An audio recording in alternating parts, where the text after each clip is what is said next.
Trying to fix diversity one aspect at a time. Let's say gender, then race, then sexual orientation. This approach could be devastating your inclusion efforts. I'm Dr. Jonathan Ashong Lamptey. I work with organizations to make them inclusive, and I'm on a mission to help 1 million people like you to make your workplace inclusive. Get your pen and paper ready, because I'm going to explain why adopting a one-at-a-time approach to diversity is a huge mistake. This is the third in a series of shows about the 7 biggest mistakes that organizations make on their inclusion journey. 7 predictable errors that I consistently find in organizations, and there's every chance that you're making this mistake and that it's compromising your inclusion efforts. Make sure you check out the other shows in this series because it could make all the difference to your success. I've worked with global organizations that have suggested that in order to address their diversity problem, the best thing to do is to fix each aspect of diversity one at a time. I've heard this more than once. I'm sure you've heard this more than once, and the argument goes something like this. Let's put all of our effort into sorting out gender. Once that's sorted, then we can move on to race and ethnicity. And then issues with disability, so on and so forth, until we've dealt with everything. And I can see why leaders might be encouraged to think this way. Let's look at the UK. The government here is taking this approach and introducing legislation to encourage organisations to take action on diversity. It's no surprise that organisations are likely to follow their lead. For example, most of you will be familiar with the gender pay reporting. The Equality Act 2010 requires organisations with more than 250 people in the UK to report average salaries, bonuses, and other financial information for men and women, and they mean that in a very binary sense. There is so much attention on gender that many organisations and employees think that diversity is all about gender.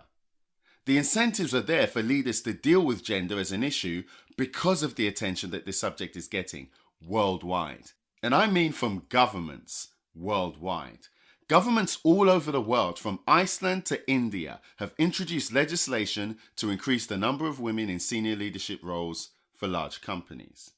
And this is a blunt instrument, but it's a start. I've been invited to Cabinet Office meetings in London. I've told policymakers what I'm telling you right now.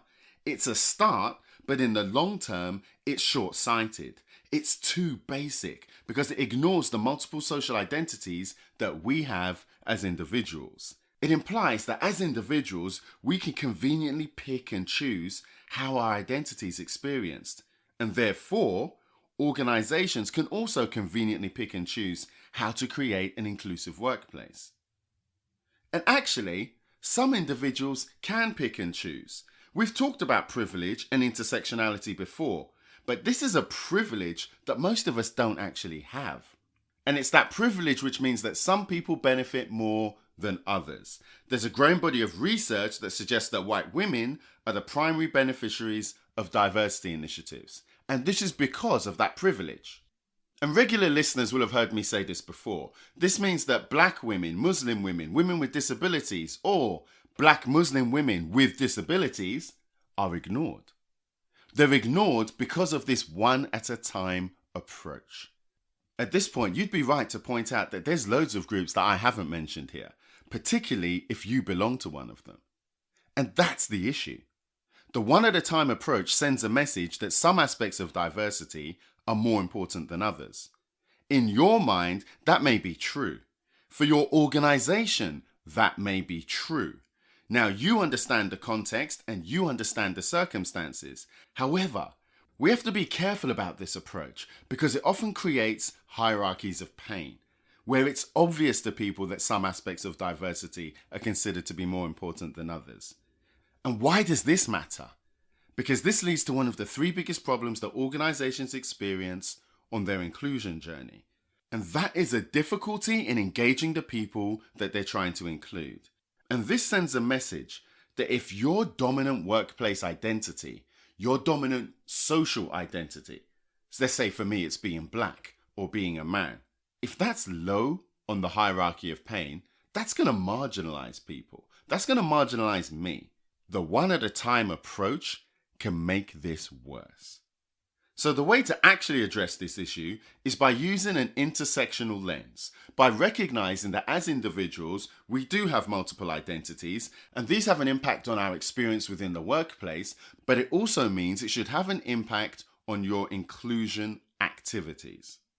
The good news is that where this is lacking, where people feel marginalized, that points to where you should focus your effort. So let's wrap this up. What are the key messages here? 1. Adopting a one-at-a-time approach to diversity is an inclusion mistake. 2. We all have multiple social identities that can't always be conveniently packaged. And 3. Using an intersectional lens helps us to avoid the dangers of the one-at-a-time approach. So what do you think? Have you been using a one-at-a-time approach to diversity? Get in touch or leave a message. I would love to hear from you. If you've learned something from today's show, you should sign up to our insider list on our website. It's free and you can stay ahead of the pack and get the best of everything that I produce.